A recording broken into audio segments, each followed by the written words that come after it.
My sister put a microphone in my hand 51 days after a surgeon cut 2 lesions off my vocal cords. She did it in our mother's backyard, under a canopy of paper lanterns, in front of 31 people who had driven in to celebrate her degree. Champagne flute in her left hand, microphone in her right. She tapped the mic against the glass twice to make the yard go quiet, which is something you should never do to a microphone, and she knew that, because I taught her that when she was 11. "Everybody," Cameron said, "everybody before we cut the cake." 31 faces turned. I know the number because our mother printed a seating chart, and counting is what I do now instead of talking. Cameron held the mic out toward me across the table. The lantern swung, somebody's ice rattled. "A woman who can only whisper," my sister said, "still owes this family one song." There was a beat where the yard could have gone either way. Then our Aunt Charlene laughed, and once one person laughs a yard tips, and 31 people started clapping in rhythm. The slow, encouraging kind you do at a wedding when the couple won't kiss. Clap, clap, clap.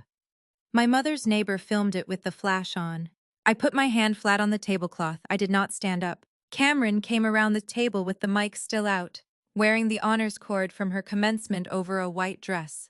She had left it on for 7 days. "Come on," she said, into the microphone, so it came out of the speaker by the fence at full volume, so it went through my chest and through the paper plates and through the folding chairs. Even the broken one, Dad would have wanted it. Our father has been dead 8 years. He is the one who taught both of us to sing. Cameron brought him into the yard because she knew what it would cost me, and the clapping got faster. I reached for the water glass and set it down without drinking, because swallowing still hurt at day 51, and Cameron watched me do it and smiled like I had agreed. "Anything," she said. "Happy birthday. 2 lines. Nobody's grading you." She leaned down toward my ear and put the mic between us so the whole yard heard it. It's not like Elias can tell the difference. Elias is my son. He is 7. He was standing 11 feet away, with his palm flat on the grill of that speaker, because that is how he takes in music, through the floor and the skin of his hand, and he was looking right at me, and his hand did not move. 3 people laughed. 2 stopped fast. Grant Mercer, my sister's voice coach, tipped his beer at me and said, "Give her a key she can reach." And that one got a real laugh, a full one. And my mother put her hand on Grant's arm the way you steady a man who has said the funny thing. Here is what my surgeon told me on March 26th, in writing, in a folder I still carry. She had not just shaved 2 lesions off my left vocal fold. She had gone into the layer underneath and laid in a graft the size of a grain of rice. So, absolute silence for 2 weeks, then no singing, no calling across a room, no throat clearing, nothing above a soft conversational level, out to 90 days. And no whispering. A whisper squeezes the folds harder and drier than talking does. That one was underlined. There would not be a second graft. Here is what my family knew, all of it. My mother drove me to the hospital. Cameron sent a heart emoji. So I did not sing. I picked up the pen off the guest book table. It was our father's pen, the black one with the worn clip, the one he used to write on the back of my recital programs, so I would have something to read in the car. My mother keeps it in a cup at every party like a family relic. I turned over the program for my sister's graduation party, the little folded card with her photograph on the front, and tonight we celebrate Cameron in gold, and I wrote 4 words on the back of it. Then I stood up, walked the other way, and put the program in the hand of Nolan Fitch, engaged to my sister since February, standing by the cake with a paper napkin, who had been trying not to look at anybody for 2 minutes. Nolan unfolded it. He read 4 words. He read them twice. I watched his jaw come forward. He set the napkin down on the cake table, and he stood up straight, and in front of 31 people and a phone with the flash on, Nolan asked my sister who else had signed her. The clapping stopped like a plug had been pulled. Cameron's mouth was still open around the shape of my name. The speaker by the fence hummed.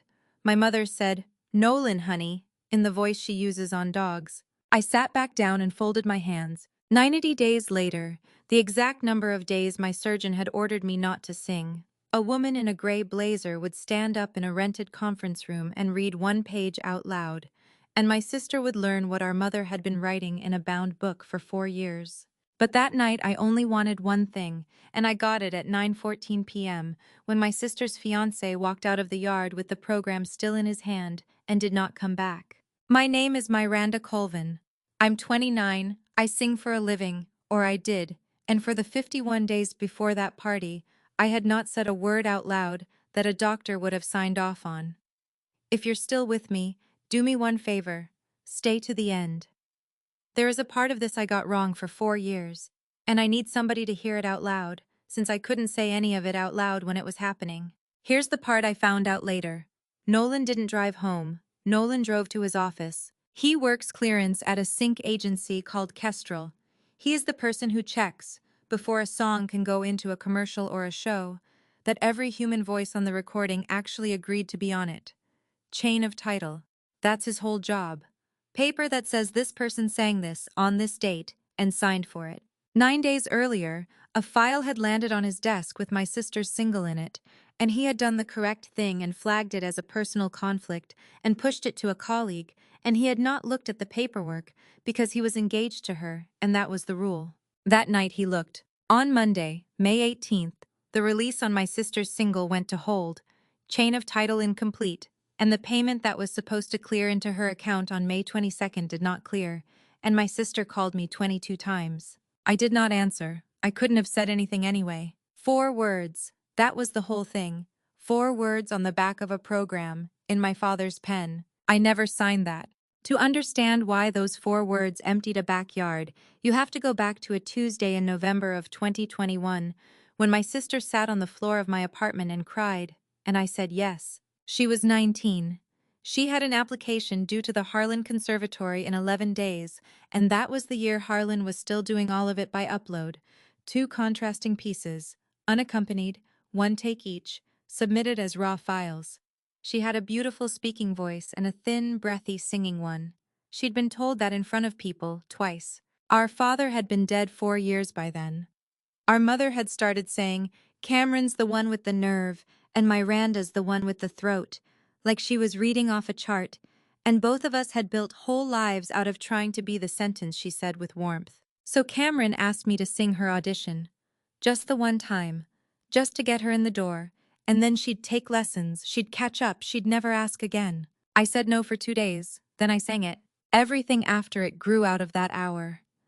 I sat in the closet of my apartment with a blanket over the rod and a borrowed condenser mic, and I sang 2 pieces for my little sister, and I sent her the files, and I felt like a good big sister, and I did not think about it again for 4 years. She told me she deleted the files the day she got in. I believe that too. She got in, full merit scholarship, $18,500 a year, renewable, 4 years. I sent flowers. Here's the thing about a lie. It doesn't sit still. It has to keep eating. Because a merit scholarship gets reviewed every spring. Because a conservatory reviews you twice a year, and Harlan's commercial voice track does it the modern way. Juries are uploaded, not sung. You submit 2 finished recordings, and a panel listens on headphones in a room you are not in.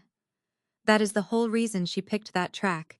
And Grant Mercer, who ran the studio those files came out of, signed off on every one. Because the moment my sister walked in that door, she needed my voice again, and there was no year in which she could stop. She never asked me again. She never had to. I sing for money. That's my job. Session vocals, backing tracks, demos, weddings, funerals, jingles for a furniture chain out of Dayton. I'm in the union. I have a member number. I have a whole hard drive of my own takes, and Cameron had the passcode to my laptop from when she house sat, and I never changed it. Because why would you change a password on your sister? So for 4 years, my sister went into my hard drive and took what she needed. About why I didn't notice. I have been asked that in a lawyer's office, and I will be asked it again. I worked 6 days a week. I was raising Elias alone. Elias was born deaf, profoundly in the right ear, severe in the left, and the aided left ear could pick up low frequency, which meant my son could hear exactly one instrument in the world. It was the bottom of my chest voice. That is why I sang to him every night of his life, with his hand on my sternum. I didn't have room in my week to audit my little sister's career. The union pension statement comes once a year in an envelope that looks like junk mail. I can tell you where 4 of them are.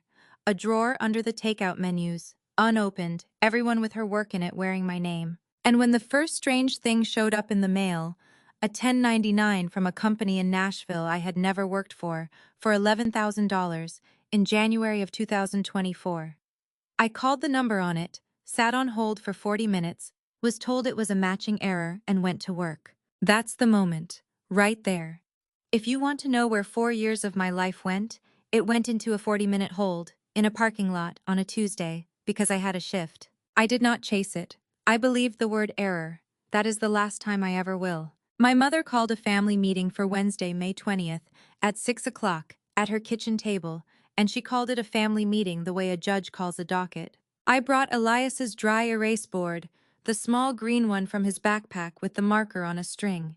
That board had been my mouth for 8 weeks. I had ordered coffee with it, argued with a pharmacy tech with it, told my son I loved him with it when my hands were full. They were already seated when I came in. My mother at the head, Cameron to her right with her eyes red in the deliberate way, and Grant Mercer, 51 years old, adjunct faculty at Harlan, in my mother's kitchen, with a beer he had gotten out of her refrigerator himself. "Sit down, Miranda," my mother said. I stayed standing, wrote on the board, and turned it around. "Why is he here?" "Grant is family," my mother said. Cameron started before I had wiped it. "You humiliated me, in front of everyone, in front of Nolan's parents. Do you have any idea what you cost me?" I waited. $62,000, Grant said pleasantly, like a weather report. The advance on the publishing deal. It was funding on the 22nd. It's frozen. Because a clearance kid with a bruised ego pulled a file he was recused from, which is a fireable offense, and I hope somebody tells his boss. I wrote, "What did you sign my name on?" Cameron's chin went up. "Nothing. God, nothing." Then softer, the practice softer. "I used your file, once, the audition, 4 years ago, and you said yes, Miranda. And now that I actually have something, you want to take it back?" That was the first version. I want you to hold on to it, because we're going to get 4 more. I wrote on the board and turned it around, and my mother read it out loud in a flat voice so the room could hear. "Then show me the release forms." Nobody moved. A release form is the most boring document in music. When a human being sings on a recording that gets sold, somebody has to hold a page with that human being's signature saying, "That's me, I did that, you may use it." No paper, no song. It is also the only thing standing between a voice and a thief. Grant took a drink. "Those are with the label." I wrote, "So get them." "That's not how it works, sweetheart." I looked at my mother then. 56 years old, front desk manager at Fairmount Title Agency for 21 years, and a commissioned notary public for 11 of them, which is a thing she brings up at Christmas. I wrote it slowly so she'd have to watch my hand make each letter. "Mom, did you notarize anything with my name on it?" My mother laughed. It came out a half-second late. "Don't be ridiculous," she said. Here is what my mother forgets I know. When she lies, she answers the shape of the question instead of the question. She did not say no, she said ridiculous. Grant set his beer down on my mother's table without a coaster, and my mother, who has redirected a coaster onto a table for as long as I have been alive, did not touch it. I wiped the board with my sleeve, put it under my arm, and left. Behind me, my sister said, "See, she's enjoying this," and my mother said, "Let her cool off." I sat in my car in the driveway for 6 minutes with my hands on the wheel. Then I did the only loud thing I did all spring. I drove to Elias's school 40 minutes early for pickup, sat in the lot, opened my phone, made an account on the Internal Revenue Service website, and requested my wage and income transcript for 2023, 2024, and 2025. It takes 9 minutes to make that account. 9 minutes, a photograph of your license, and a video of your own face. Nobody tells you that. Somebody listening should write it down. They loaded while my son walked across the grass toward the car with his backpack on both shoulders. 2023, a W-2 and 2 1099s I had never seen, 21,900. 2024, 3 of them, 24,300. 2024, 27,200. $73,400 of income, reported to the federal government under my name and my social security number, for work I did not do, paid into an account that was not mine, at a mailing address in Nashville I have never lived at. That is why nothing ever reached my door except the one that slipped, the $11,000 slip, sent to the last address that payer had on file, which was mine. Elias got in the back and buckled himself and signed at me in the rear view. Good day? I signed back one-handed. Good day.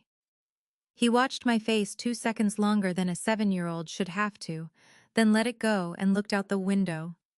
He has been reading me since he was 2, and he has always been better at it than the adults. Here is exactly what that $73,400 did, because for 4 years I thought I was just unlucky. For plan year 2024, the marketplace looked at the return I had just filed, and that return said I had made $21,900 more than I did.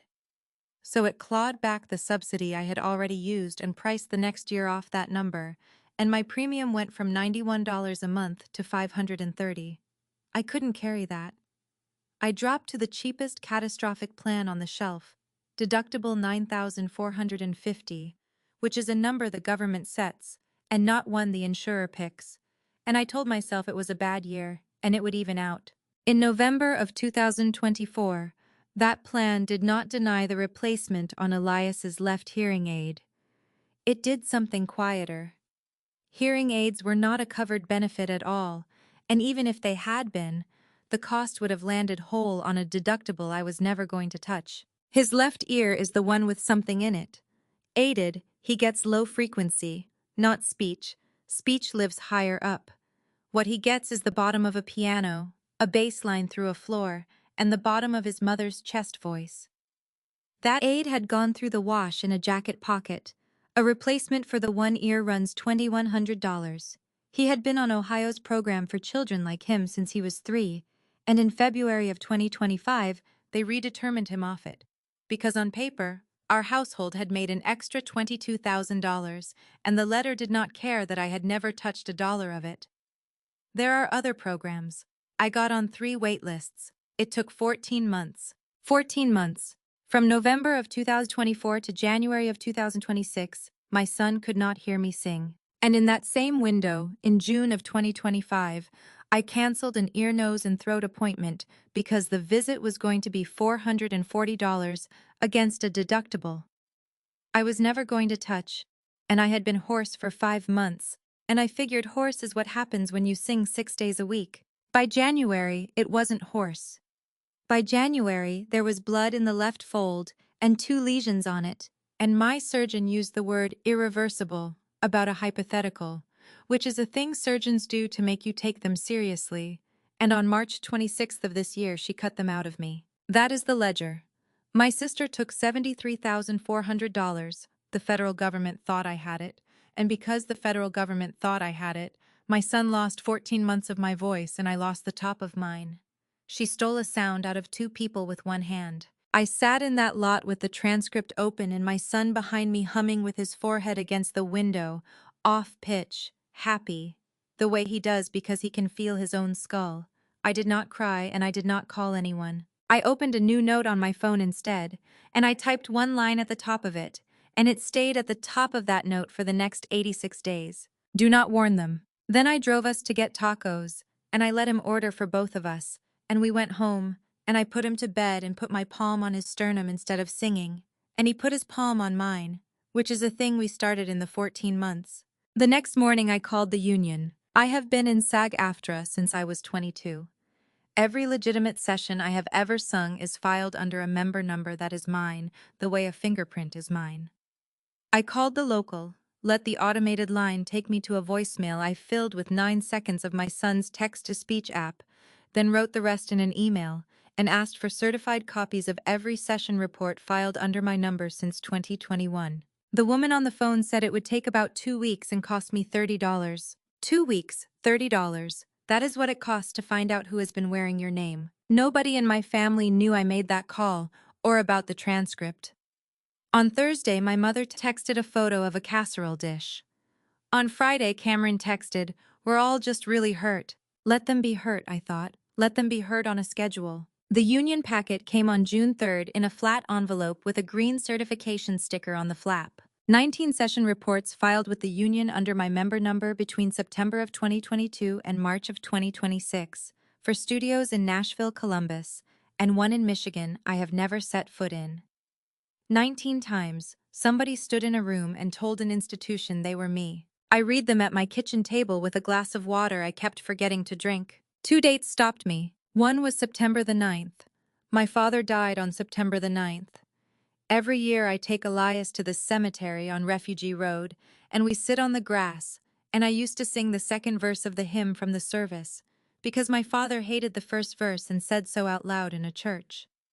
On September 9th of 2023, according to the paperwork, I was in a tracking room in Nashville from 10 until 4. The other was March 26th of this year. The morning my mother drove me to Riverside at 5:45 and sat in the waiting room and posted a picture of a paper cup with a prayer hands emoji. While I was under anesthesia with a laryngoscope down my throat, a session report went in with my name and my number on it. Attached to each report was a release, my name printed, my name signed. It is not my signature, not close. Whoever did it made the M too round and put a loop on the Y, and I have never in my life put a loop on the Y, because my father told me when I was 8 that a loop on a Y is a lie you are telling about your own name, and it was a joke, and it wasn't. At the bottom right of 11 of those 19 releases, there was a stamp. Dinah R. Colvin, Notary Public, State of Ohio. My commission expires, and then a date. My mother had put her seal on my forged name 11 times. I sat with that a long while. I would like to tell you I felt something enormous. What I felt was the room going quiet and organized, like somebody had turned the house lights on in a theater and I could see the whole floor. I made a list. I am not a dramatic person. I made a list on the back of the envelope, and the list had 4 things on it. The first was a lawyer, the second was the police, the third was nothing, the fourth I did not write in words. I drew a blank line and wrote when over it. The first was a lawyer. Ruth Ann Boyle has an office above a florist on Livingston Avenue, solo practice, 41 years in, with a box of tissues on the desk she has clearly never once refilled. I brought the transcripts, the 19 reports, and Elias's dry erase board, and I wrote every word of it, and she read for 22 minutes without saying anything. Then she took off her glasses. "Do you want your sister prosecuted?" she said. "Or do you want your life back? They're 2 different piles of paper, and people who go for both usually get neither." I wrote both and then under it, but in order. Ruth Ann Boyle laughed one syllable and put her glasses back on and said, "All right." She told me 4 things. 3 were about the Internal Revenue Service. The 4th changed everything. "The state of Ohio," she said, "does not make a notary keep a journal. Title agencies do, every one of them, because a title agency lives and dies on proving who stood in front of its notary on which morning. Fairmount audits that book twice a year and scans every page. Date, time, document, who appeared, how the identity was checked. Your mother," Ruth Ann said, "has been writing down her own confession 11 times, in her own hand, in a book that belongs to her employer." I wrote on the board, "How long does a request take?" "Depends who you ask and how you ask," she said. "Ask her, she'll burn it. Ask the office that commissions her, and she never sees it coming." I did not smile, I came close. "We filed nothing that day." Ruth Ann had to say it twice, because I wanted to file everything, and she put her hand flat on the desk and said, "Miranda, the second you file, they get careful. Right now they are not careful. Let me have them uncareful a while." I went home and put the certified copies in a file box, and the file box on the shelf in Elias's closet behind the winter coats. Then I did the 3rd thing on the list. For 11 days I did nothing. I answered my mother's texts with 1 word. I let Cameron cry at me on the porch on a Sunday and nodded where nodding cost me nothing. I let them believe the fight had gone out of me, because it was cheaper than a fight, and because a person who has stopped fighting stops being watched. That is the only kind of quiet I know how to make anymore, and I was extremely good at it. Nolan came by on June the 14th. He stood on my step and would not come in. He had been put on leave for 4 days for pulling a file he was recused from, and had gotten the job back. He had given the ring back, or she had thrown it. The story changed depending on which of them told it. "I can't give you anything," he said. "I need you to understand that. Anything in that file, anything I saw, if I hand it to you, it's gone. It's tainted. It's the one thing that would let them win." I wrote, "I know, then. I didn't ask you for paper." "Then what did you—" He stopped. He looked at the program in his jacket pocket. the folded card with my sister's photograph on the front, which he had apparently been carrying around for a month like a man carries a summons.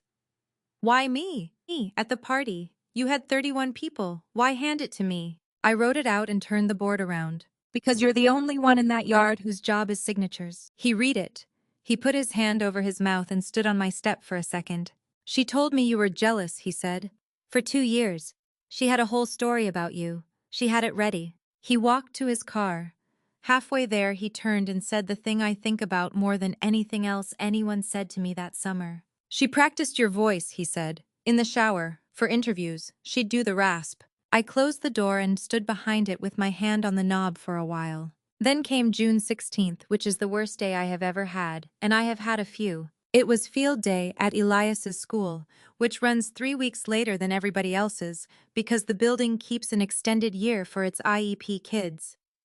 The gym teacher runs a playlist off a Bluetooth speaker the size of a shoebox, and Elias, like every year, spent the first 20 minutes of field day sitting on the floor next to that speaker with his palm on the grill, because that is how my son goes to a concert. I was working the sign-in table. I heard the track change. Big low synth bass, the kind that's mostly felt, and then a vocal came in on top of it. A woman, low, warm, a little frayed at the edge of the notes. I knew it in 3 syllables. You would too. It's the way you know your own laugh on a voicemail. It was me. It was not a recording of me. I had never sung that melody in my life. It was my timbre, my exact grain, the little collapse I do at the end of a long note because of the way my jaw sits. And it was singing words I had never said, on a track I had never heard, in a gym full of second graders. And across that gym, my son took his hand off the speaker and stood up and looked around the room for me, and when he found me, he signed, both hands, open, delighted. Mom, you singing? 51 days, I had not sung a note. 82 days by then. His mother was not allowed to say his name out loud at all, and a machine was singing at him from a shoebox, and he thought I had gotten better and not told him. I signed back. I don't remember choosing to. I signed, not me. He signed, sounds like you. I signed, I know. I was fine, by the way. He shrugged and went back to the speaker because he is 7 and the bass was good. He is not a tragedy. He was having a great field day. I went out to the hallway, stood by the trophy case, and pressed the heel of my hand into my sternum until the wanting to make a sound went away. I asked the gym teacher for the playlist before I left the building. He wrote it on the back of a field day ribbon.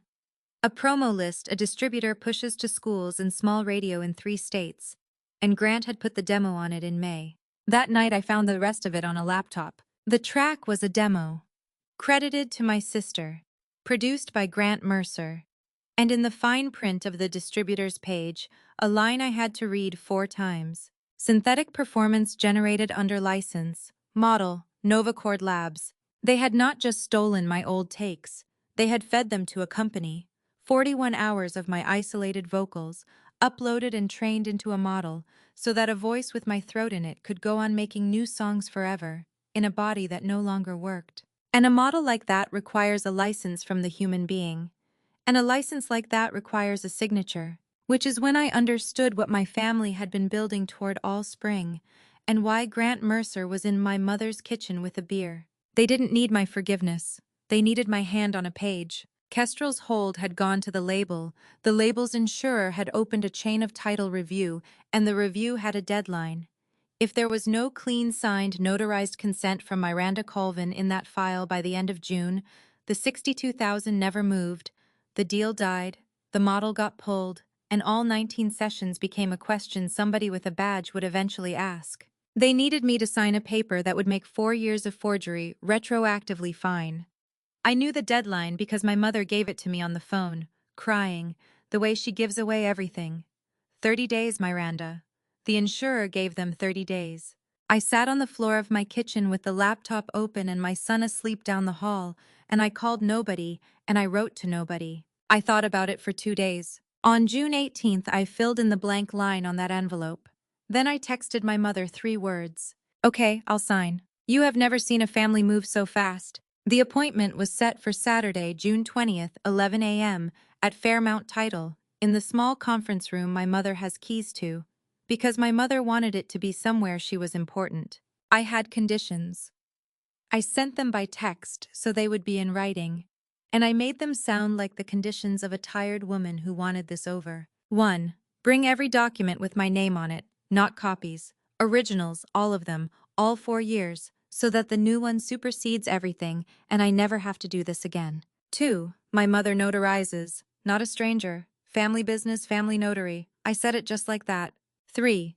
We use my lawyer's form, since I am the one signing, and Ruth Ann sent it to their side 2 days early, so nobody could say they had not read it. 4. Cameron signs the representation page first. Ruth Ann's form carries that page as a matter of course, the party requesting the release warrants that all prior signatures and authorizations in the matter are genuine and authorized. I told them my only ask was that my sister sign hers first, in front of me, so I could see her do it. My mother wrote back, "Of course, honey, that's fair." Grant wrote back a thumbs up. Cameron wrote back a paragraph about how Dad would be so proud of both of us, and how we could finally be a family again. And she meant every word of it. She had gotten all the way to 24 believing that the things she took from me had been offered. On Saturday morning, I put on the gray dress I wear to funerals. I dropped Elias with my neighbor. I put my phone in my coat pocket, face down, screen off. In Ohio, one party to a conversation may record it. I am one party. The conference room at Fairmount Title has a laminate table and a print of a covered bridge. They had the documents out in 3 stacks with a pen laid across the top like a place setting. I turned the first stack toward me and looked at the corner of the top page, where a photocopy tells on itself. "These are copies," I said. Grant said, "Those are with the label." The same sentence he had said in my mother's kitchen, word for word. My mother said, "Randa, we can get them." Cameron said, "Does it matter?" I let it go. That was the point of asking. Ruth Ann had told me 2 weeks earlier not to build any of this on whether I believed my sister, because a lawyer on the other side would stand up and say, I had known better since the 3rd of June, and he would be right. "Build it on the promise," she said. "A written promise that is false kills the paper, whether you believed it or not, and a written condition that is never met kills it twice." Cameron hugged me. She smelled like the same shampoo she used in high school. She whispered, "Thank you, Randa," in my ear, and I let her hold on for 4 full seconds, which I had decided in the car I would do. Grant said, "There she is, good girl." My mother opened her notary journal, a bound black book with a red cloth spine, and turned it toward herself, and uncapped her pen, and wrote the date at the top of a fresh line. Cameron signed the representation page first, in front of me, exactly as I had asked, warranting in one sentence that every prior signature in the matter was genuine and authorized. She signed it with a flourish, slid it across, and said, "Happy?" I nodded. Then I picked up the pen and I signed my name on the consent, on all 4 copies, without a loop on the Y, while my mother watched me do it and stamped it and entered it in her book, line 4, in her own handwriting. Everyone in that room exhaled. My mother cried. Grant shook my hand with both of his. Cameron photographed the signature page and sent it to somebody before I had capped the pen. I walked out into the parking lot at 11:34 with the sun coming off the windshields, sat in my car, took the phone out of my coat pocket, stopped the recording and saved it twice. They had until June 30th to get the file clean. I only needed 9 of those days. For 9 days my family was the happiest I had seen them since my father was alive. My mother made a roast on the Sunday and put out the good napkins. Grant booked the Tessellate, a 200-seat room on 4th Street with a good piano and a bad bar, for Saturday, August 8th. An industry showcase, invitation only, label people flying in. Cameron changed her profile picture to a photo of herself at a microphone with her eyes closed. On June 25th, she did a podcast, a regional music show, maybe 4,000 listeners. She talked for 31 minutes. She said she had been singing since she was 4. She said she learned harmony sitting under her father's piano while he tuned it, which is true, except it was me under that piano and she was 2 and asleep upstairs. Then the host asked about her sound. And my sister dropped her voice half an octave, put the frayed edge on it, and said, "I think it's just a family throat." She did my rasp, on tape, for 4,000 people. I listened in the car with the engine off. When it ended, I put my hand on the gear shift and did not move for a while, and then I drove to the post office because I had things to mail. On June 27th, she asked for my hard drive. She did it in my kitchen, with my mother beside her, holding a bakery box, as if a bakery box were a currency. "It's all licensed now anyway," Cameron said. "It's easier if Grant has the stems in one place. It's literally paperwork, Randa." I made a copy. I handed her the copy, wrote a one-line receipt on Elias's board and photographed it, and she signed it, laughing, "You're so weird." And my mother said, "Let her have her little system." Then on June 28th, they used my son. He had been at my mother's since Friday, because I had a Saturday call in Dayton, and because a woman who has forgiven her family lets her family watch her kid. That was part of what the 9 days cost, and I set that price myself. Grant's studio posted a photograph. Elias on the floor of a rehearsal room, palm flat on the front of a wedge monitor, head tipped, that particular open look he gets. The caption said, "Even the ones who can't hear can feel her." 206 likes. Nobody asked me. Nobody asked him. My sister reposted it with 3 musical notes. People expect the answer to be that I called her. I screenshotted it with the timestamp, saved it to the folder, and wrote the date on a manila envelope. That is what 9 days of a woman not fighting back looks like from the inside. From the outside, it looks like peace.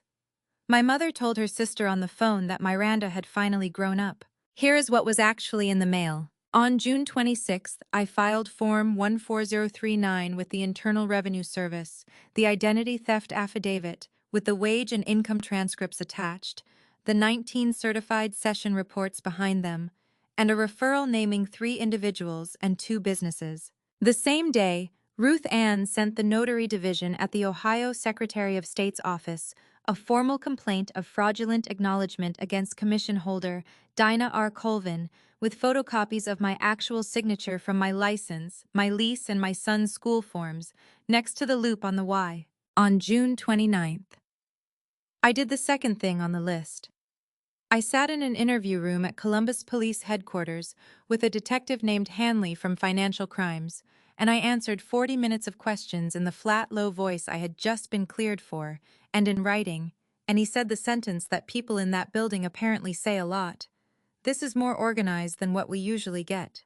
And on June 29th, one day before their deadline, Ruth Ann sent 3 certified letters. One to Ridgeline Records, attention business affairs. One to Novacord Labs, attention legal. One to Grant Mercer at his studio. Each contained the same 6 pages. A notice that the consent executed June 20th was void. Not because anybody hurt my feelings. Because that consent said, in its own second paragraph, that it took effect only upon 2 things: a warranty by the requesting party that every prior signature in the matter was genuine and authorized, and delivery of the original prior documents on the day of execution. My sister signed the warranty, first, in my presence, and it was false. Nobody delivered a single original. 2 conditions dead on the same morning, and I had 19 forged releases and a recording of the room to prove it. That is the whole trick, and I want to be clear that I did not invent it. If the paper you wrote says it only works when you are telling the truth, you have handed the other person a switch, and all she has to do is wait until you have both hands full. They had spent 9 days celebrating a document that had been, from the second my sister put her flourish on the page before mine, the most dangerous object in her life. They got it on July 1st. Cameron called at 8:52 in the morning, then 8:53, then 8:55, 8:56, 9:01. My mother started at 9:14. I was at the audiology clinic where I work the front desk on Mondays and Wednesdays, checking in a man named Dale, who has come in every 6 weeks for 11 years, and I turned my phone face down and helped Dale with his forms. At 11:20, my mother came into the lobby. She stood at the counter in her Fairmount blazer with her purse against her stomach and said, in front of Dale and 2 other patients and my supervisor, "What did you do?" I typed on the computer, printed a sticky note, and put it on the counter facing her. "I signed what you told me to sign." She read it. She put both hands on the counter. And then my mother said the thing I have played back the most, out of everything, out of the whole summer. "You've ruined your sister's life over a favor." Then she left. She cried in the parking lot. I watched through the glass and did not go out, and my supervisor, a large, quiet woman named Bev, who has worked in hearing for 30 years, put a hand on my shoulder for exactly 1 second and went back to her scheduling. None of what came next happened because anyone pitied me. It happened because institutions do what they are built to do the moment somebody hands them a clean piece of paper. July 9th, Novacord Labs suspended the model. A synthetic voice company has exactly one asset, and it is not technology, it is consent. The moment a named woman with a lawyer, a police report number, and 19 certified union filings says a model was trained on her without her signature, that model is radioactive. They took the demo down, suspended the license, and opened what their letter called a provenance review of all deliveries from the licensor. The licensor was Mercer and Mule Studios. Grant called me 11 times in one afternoon. Then he called Ruth Ann, who told him the sentence lawyers love, which is that she was not able to speak with him directly, and he shouted at her a while, which she also had transcribed. July 16th. Ridgeline Records insurer declined to clear the chain of title. $62,000 did not get released. The deal was terminated for breach of the warranty of provenance, formally, in a letter with a paragraph number. The single came off the schedule, and Ridgeline opened its own review, which had something the police did not have yet: their own vendor files. Every invoice, every wire, every W-9 with my social security number on it, and somebody else's account behind it. July 21st. The state of Ohio wrote to my mother. Notice of investigation, Notary Division, Commission Number, 11 entries. Respond within 30 days. Fairmount put her on unpaid leave that afternoon because a title agency's entire product is a notarized document, and you cannot have a woman under state investigation for fraudulent acknowledgement sitting at the desk where the seal lives. 21 years. She got walked out with a box. The box had the coaster set in it, and she called me 41 times that night. I did not enjoy the day my mother lost her job. I have looked for that feeling, and it isn't there. What I felt was what you feel when the dentist finally gets the tooth out. There was one part I did enjoy, and I am not going to lie about that either. Because on July 22nd, with the state letter on her table and her badge deactivated, my mother did something that told me how far down this went. She drove to her sister Charlene's house, and she asked Charlene to hold something for her. It was a bound black book with a red cloth spine. And Charlene, who had clapped in that backyard on the 16th of May, and who had one working conscience left in that entire family, took the book, drove it straight to Ruth Ann Boyle's office above the florist, set it on the desk, and said, "I don't want to be in this." Fairmount had scanned every page at its June audit and handed the scans to the state the afternoon it walked her out. She carried the book itself home in the box. That is the only reason she still had it to move. But now there was a second fact, and the second fact was worse than the first. On July 22nd, 3 weeks into a state investigation, with written notice in her hand, my mother had tried to move the book. They call that consciousness of guilt. Detective Hanley called it something shorter. You would think that would be the end of it. It wasn't close. Because Grant Mercer told my sister what men like Grant Mercer always tell somebody younger when the floor starts going: this is a paperwork fight. That's a real quote, secondhand from Charlene, who still went over to Bexley Court every few days because somebody had to feed her sister, and who had stopped being loyal and started being a witness. Paperwork fights get won by whoever keeps performing. So the showcase stayed on the calendar. August 8th. The Tessellate, 200 seats, invitation only. They kept it. With the advance recouped and the single dead and the state investigating my mother, they kept it, and they paid for it, and I need to tell you how they paid for it.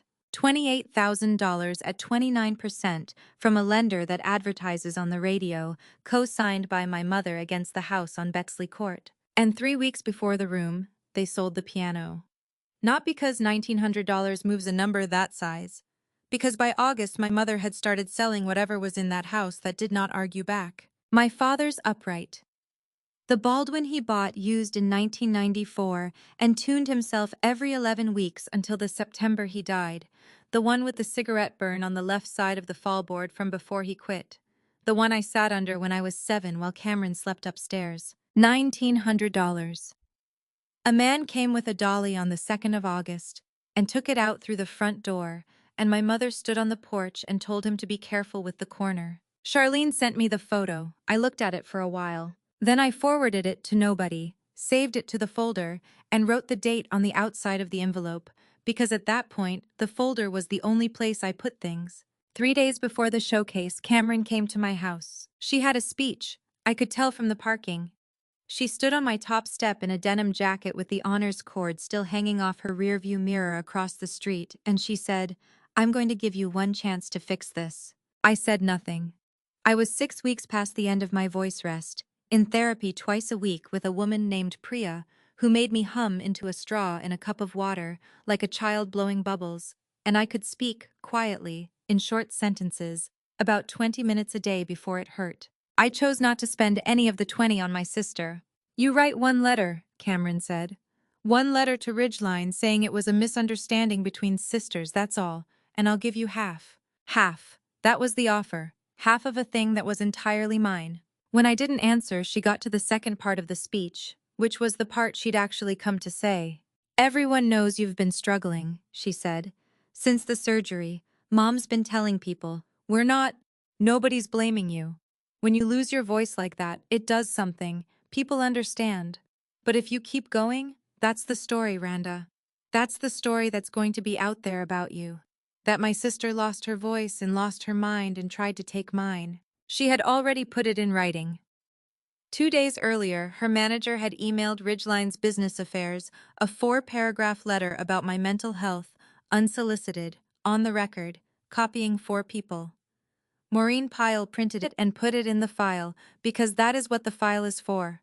I know because Ruth Ann was copied on the reply. My sister was still building my case for me, and she thought she was defending herself. I stood in my doorway and let her finish. Then I did the only thing I did to her personally all summer, and I want you to hear how small it was.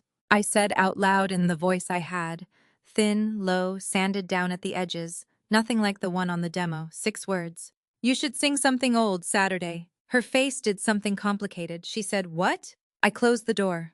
People ask why I went. On July 30th, Cameron went back on that same podcast to get ahead of the story, and the host, who was not stupid, asked about the sister. My sister, feeling brave in a padded room with a microphone, said, "Miranda is welcome at my showcase, front row, anytime. I have nothing to hide." She said it to 4,000 people, so I RSVP'd. I did not sit in the front row. I sat in the back on the aisle, next to Ruth Ann Boyle, who wore a gray blazer and brought a legal pad she did not use. I wore the same funeral dress from the notary appointment, because I only own the one. 200 seats, not full, maybe 140. Ridgeline sent 4 people, which confused me until Ruth Ann explained it. Nobody comes to a showcase for an act they have dropped. They come because their own review is open, and a room of witnesses is cheaper than a deposition. Maureen Pyle sat in the 5th row with a folder on her lap. Dean Vaughn was on the end of row 3, because Harlan sponsors that room. Nolan was not there. My mother was, in the 2nd row, in the blue dress she wore to my father's funeral. And Grant Mercer at the board and back with a laptop, because after the year he'd had he was not paying an engineer. Understand what my sister was about to attempt. Cameron Colvin, 24 years old, was going to stand up in front of the people who had been told for 4 years that she was a singer, and sing, live, without a track. For the first time in her life in a room Grant Mercer did not own, because Grant had convinced her that the only way out of a forgery allegation is to prove the voice is yours. It's not a bad theory, it's just that it required the voice. She came out at 8:11 to real applause. Somebody whooped. She looked genuinely, painfully happy for about 9 seconds. The first song was a ballad in E-flat, and she was under the pitch by the second phrase. Not catastrophically. She was not a joke. She was a decent shower singer with 4 years of technique lessons and no instrument. And in a 200-seat room with a good piano and no processing, that is exactly what a decent shower singer sounds like. Thin above the staff, air where the tone should sit, breath in the wrong places. The room got polite. There is a specific quality to a room getting polite. The clapping goes shorter and lands sooner. Second song, she pushed, and pushing is the worst thing you can do, and by the bridge she was hoarse. So Grant did the sensible thing. He killed the piano and cued a track for Song 3, because Song 3 was the single, and Song 3 was what everyone had come for. They had sound-checked at 4 that afternoon with Song 1 and Song 2, because those were the live ones. Nobody sound-checks a track always works. He clicked play on the file on the drive. Here is what he did not know, and what my sister did not know, and what I had been counting on since 11:34 in the morning on the 20th of June. On July 9th, when Novacord suspended the model, they didn't just take the demo down, they revoked delivery. The processed stems, the polished master, every file that had been built on top of a model trained on my throat, all of it lived on their platform, and all of it went dark. And everything Grant had backed up locally was the same suspended package. License-keyed files. They check in before they play. I know that because their letter said so in a paragraph he did not read. He had cleared the old files off to make room when the polished package landed in the spring. So on the 7th of August, the night before, Grant rebuilt his playback from the only drive he had left, which was the copy my sister had asked me for on June 27th, in my kitchen, with a bakery box on the counter and my mother saying let her have her little system. The model had been trained on those exact stems, so the file names on my drive were the file names on his session. He dragged the one called MC Lead V9 into slot 3 because it was called MC Lead V9. She had asked for the stems. I gave her the stems, not the comped, tuned, edited files that had gone to Nashville. The originals.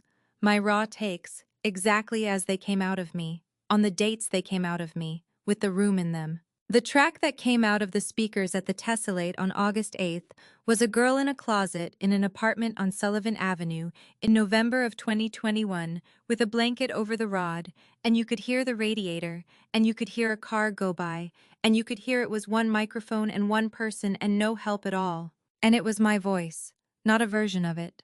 Mine at 24, before the lesions, doing the thing at the end of a long note where the jaw gives out a little. 140 people who had spent 4 years hearing that voice on a record turned and looked at the woman on the stage who had, 40 seconds earlier, failed to reach an E-flat. Cameron stood there with the microphone at her side.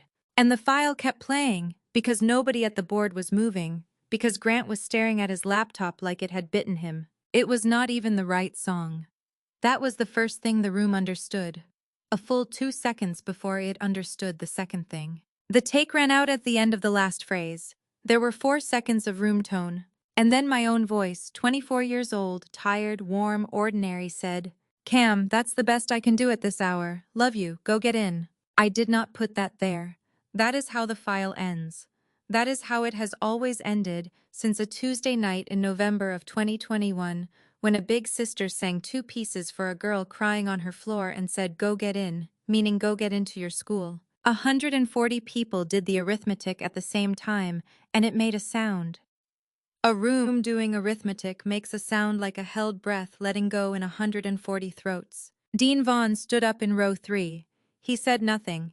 He put his program in his jacket and walked out up the center aisle, and everybody in that building who works in music understood exactly what a conservatory dean walking out mid-set means. Maureen Pyle didn't stand. She opened her folder and wrote one line and closed it. My mother put both hands over her face. And my sister, in front of 140 people, with the room tone still hissing out of the monitors, said the only thing left in her. She gave it to me. Nobody said anything back.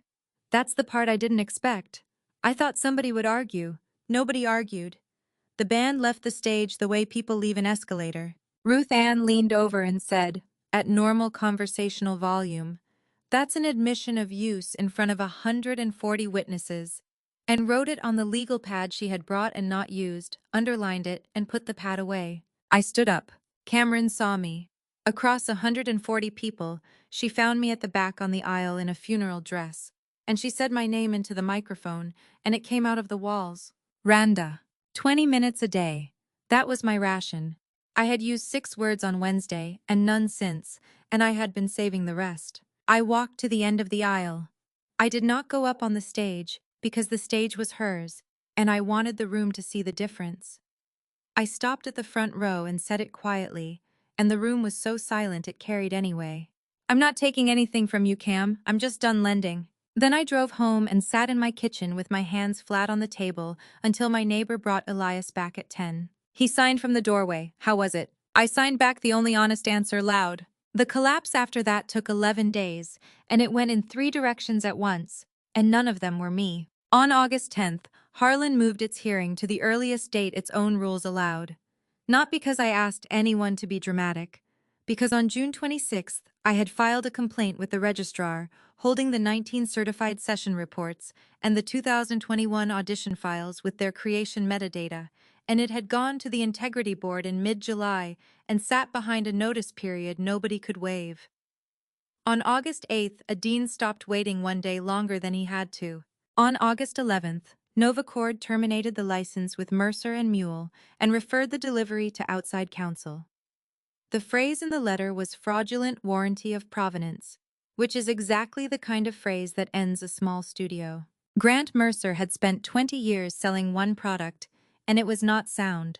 It was his word that the thing he handed you was what he said it was. He is 51. He is not going to get that back.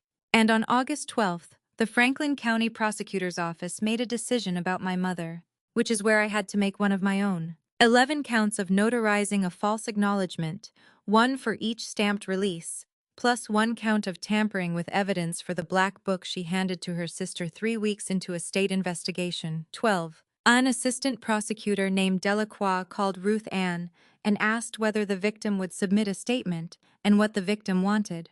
I wrote it at my kitchen table on a Tuesday night with Elias asleep down the hall. It took 4 hours and came out 9 sentences long.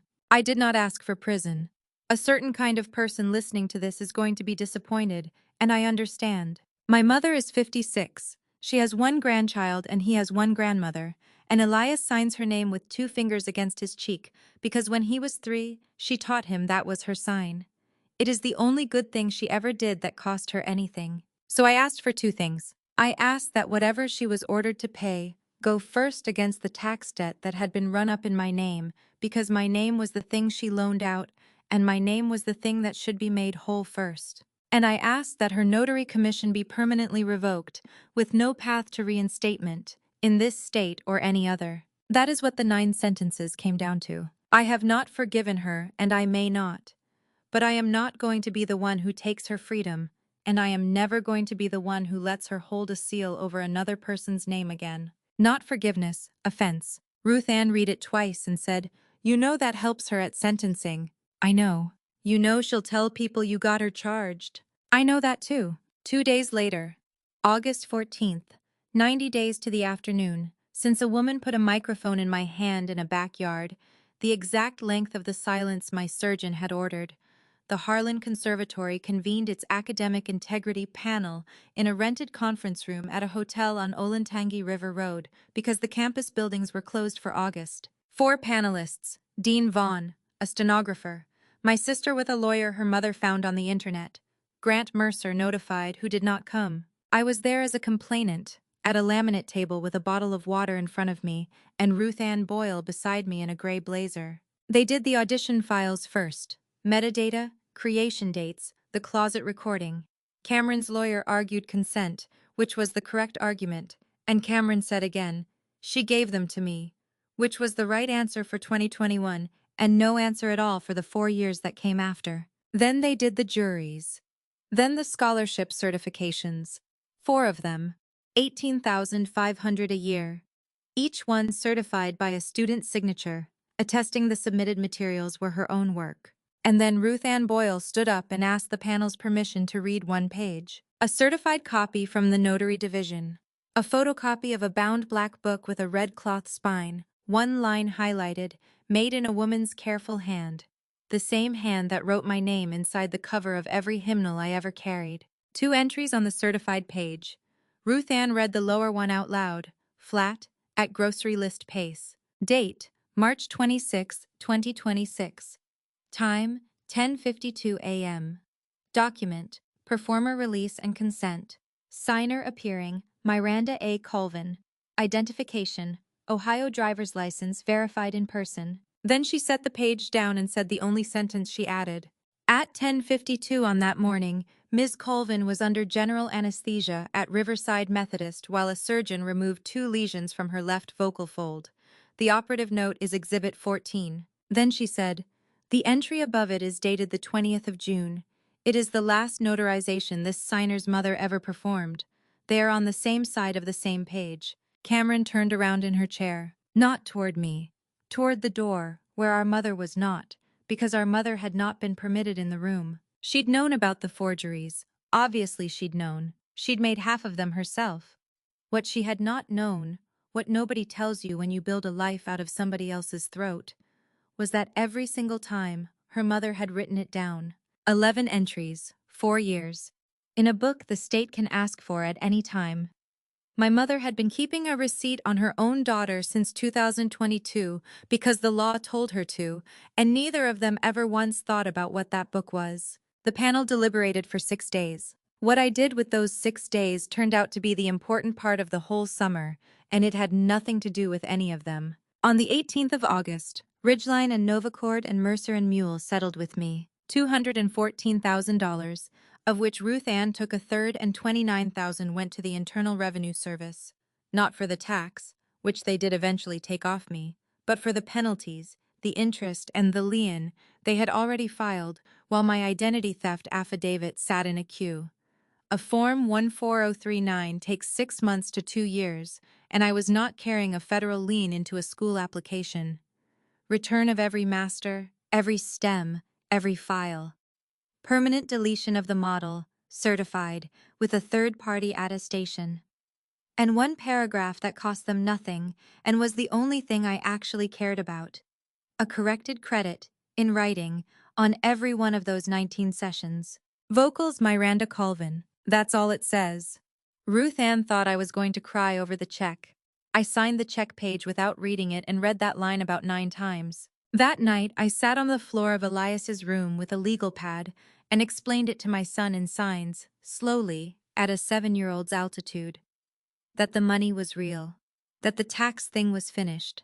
That we could buy the good aid outright this month instead of waiting on a list, and the trial on the right ear they had been telling me to try since he was 4. And that in September, he could start at Marrow Hill, the day school 40 minutes east, where every adult signs, where his teacher would talk to him with her hands instead of a part-time interpreter 2 mornings a week, where he would not be the only one. I had been trying to get him into that building since he was 5, $21,400 a year. There is a state scholarship for exactly this, and a cap on how many children get it, and we had been number 61 on that list for 2 years. It was the reason I sang 6 days a week. It was the reason I did not chase a strange 1099 in a parking lot on a Tuesday, because I had a shift, and the shift was the school. He read the legal pad. He asked a couple of questions about whether they had a gym, and then he asked one more, and he asked it with his hands very still, which is how my son asks the thing he actually came to ask. Will you sing again? I had been dodging that question since June. Priya had gotten me back a speaking voice. Low, a little sanded, 25 minutes a day now instead of 20. But the top is gone. There is scar tissue where a scar has no business being, and the notes I made my living on live above it, and my surgeon used the word unlikely in April and stopped using any word at all by July. There is a second procedure, an augmentation.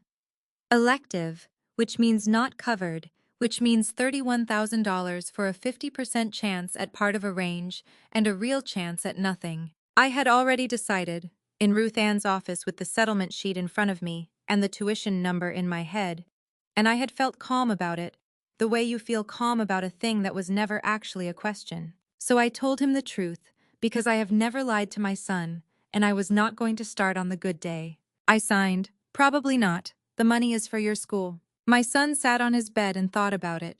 7 years old, in dinosaur pajamas, with his old hearing aid on the nightstand in a dish shaped like a frog. Then he signed, no by the voice. I signed Elias. And he did the thing that took me apart. He put one hand flat on his own chest, and the other hand flat out toward me. And then he signed it the plain way. The way they teach them to say a hard thing when the fancy way isn't working. You can hear me anywhere, I can only hear you. In case that went by. My son has never heard his own name. He has never heard a bird or my laugh or a doorbell. In 14 months without an aid, he had nothing at all, and in the years before that, with the aid in the left ear, there was exactly one sound in the created world that came through low enough and close enough and loud enough to arrive, his mother's chest voice, with his palm on her sternum at night. I was not asking me to get my career back. He didn't know I had a career. He has never once cared that I could sing. He wanted the only music he has ever been able to hear, and he was willing to give up the school he had been asking for since he was 5 to buy it back, and he had clearly been sitting on that offer for some time, waiting for the day when there was money in the room. For 4 years my family took my voice because it was useful. Longer than that, really. I have always been the throat in a family that needed one. Sing at the funeral, sing at the wedding, sing at the assembly. Miranda's the one with the throat. Nobody had ever wanted the sound because it was mine. I got down on the floor next to the bed so we were level, and I put my hand on his chest, and he put his hand on mine, and I did not sing, and I did not need to. I signed, "We are going to do both, it will take longer." He signed, "How long?" I signed, "A while." He shrugged, because he is 7, and asked if we could get tacos. The panel came back on August 20th. Degree rescinded.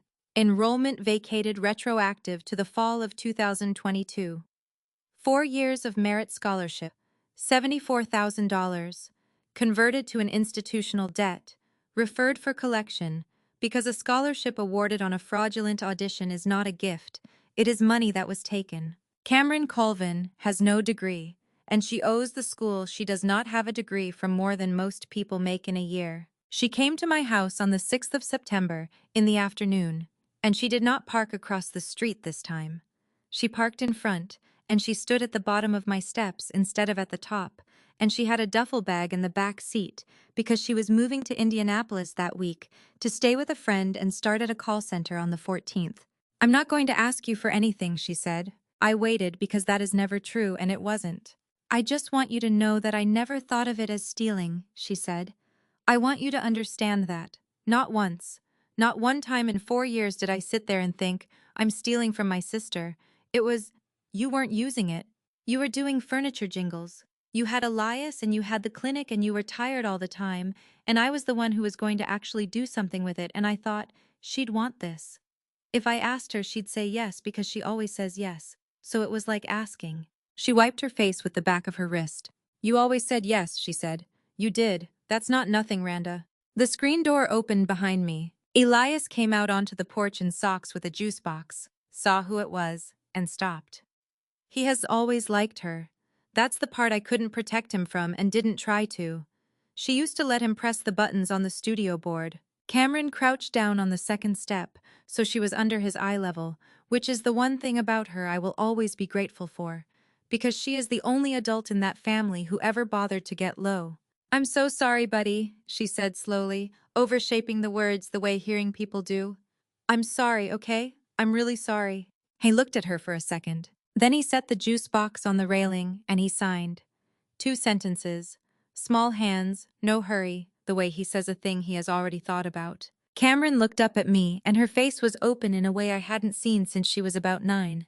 "What did he say?" I had 25 minutes a day. I hadn't used any of them yet. So I stood on my own porch and I said it out loud, in the voice I have now. The low one, the sanded one, the one that will never get above a certain note as long as I live.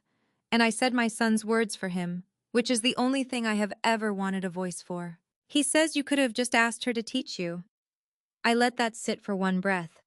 "He says she would have sung for you if you had only asked."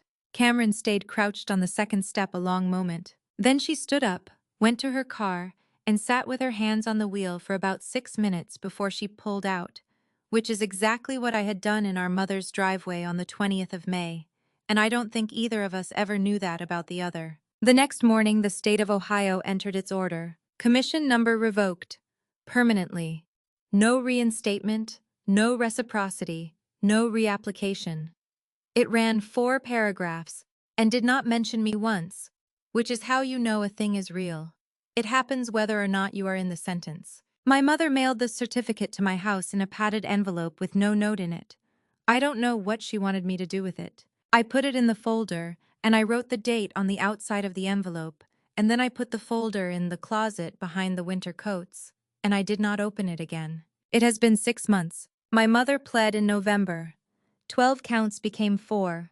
No prison, 5 years of community control, 400 hours of service, and restitution on a schedule that runs longer than her working life. The tax debt it was meant to go against had already been closed out in August, so the money comes to me instead, $40 at a time, into an account I have not touched. Her attorney told the court my statement showed remarkable grace. My mother has described that same day to two of her cousins as the day her daughter had her arrested. She works 3 days a week at a garden center on Refugee Road, ringing up mulch, and she is good at it, and she will never again be permitted to put her name under anyone else's. She sees Elias twice a month at Charlene's. I drop him off and I do not come in. Charlene has Thanksgiving now. She earned it by driving a black book across town, when it would have been so much easier not to. Grant Mercer closed Mercer and Mule in October. Harlan did not renew his adjunct contract. His splits on 9 registered titles are in dispute with 2 performing rights organizations, and he has been selling preamps one at a time on a gear forum under his own name, which I know because Ruth Ann's paralegal has a hobby. He spent 20 years being the man who could vouch for a recording. There is no version of the rest of his life in which anybody asks him to vouch for anything. Delacroix charged my mother first, because a notary journal is evidence that testifies about itself. The files on Cameron and Grant went the other direction, to a federal building, because the wires crossed state lines and the paper went through the mail. Ruth Ann says 11 to 18 months. Neither has been charged yet. Both of them will be. Cameron is still in Indianapolis. She still works the phones. She owes Harlan $310 a month until she is 44. In January, she posted a video of herself singing. Just her, on a couch, no processing, no help, her own actual voice, thin and honest and about a quarter step under. 41 people watched it. The caption said, "This is what I sound like." I watched it once. I am not going to tell you what I felt, partly because I am still deciding, and partly because it's mine. My mother's neighbor sent me the video in July. 90 seconds. The microphone, the clapping, the line about Elias, all of it, in focus, with the flash on. People have told me what that video would do if I posted it. I know exactly what it would do. It is in the folder with the date on the envelope, and that is where it is staying. Nolan Fitch got promoted in November. He mailed me the program from the party in a flat envelope with no note. The folded card with my sister's photograph on the front. My 4 words still on the back in my father's pen. He had carried it for 6 months. I don't think he knew what else to do with it. The piano came home in October. The man who paid $1,900 for it turned out to be a retired band teacher in Grove City who had never gotten it tuned, and when I told him about 6 sentences of the story, he sold it back to me for $2,400 and helped load it himself. It is in my front room now, cigarette burn on the left side of the fallboard. I have it tuned every 11 weeks by a woman my father trained. Elias sits under it. He has taken his grandfather's exact spot, on the floor, at the pedals, with his back against the soundboard, and when I play the bottom 2 octaves he closes his eyes. He started at Marrow Hill on the 8th of September. Every adult in that building signs, his teacher signs, the custodian signs. The lunch lady tells jokes with her hands and he comes home with the jokes. In November his class had to say what they wanted to be, and my son told 12 people that he wants to build floors that shake. Sound engineering. He wants to build rooms where people like him can feel the whole song through the boards. He got that idea on a gym floor with his hand on a shoebox speaker on the worst day of my life, which he remembers as a good day, and I have decided that is allowed. My augmentation is scheduled for the 9th of March, 50-50. We paid for it the slow way. Most of that settlement is not money anymore. It is 5 years of tuition at Marrow Hill, paid forward into an account with his name on it, and a trustee who is not me, because I am never going to be 1 bad year away from taking that building away from him again. What was left bought the aid and closed the taxes. The surgery goes on a payment plan that runs 26 months, out of my own work, and I want it that way, because the last time somebody else paid for my voice it cost me 4 years. And the corrected credits went live in December. 19 sessions, 4 years, on every service and in every database that matters. Vocals Miranda Colvin. Somebody at that showcase heard 40 seconds of a girl singing in a closet on Sullivan Avenue, and in December, a music supervisor in Chicago tracked me down through the union to ask whether the woman on that raw file was available. I told her the truth.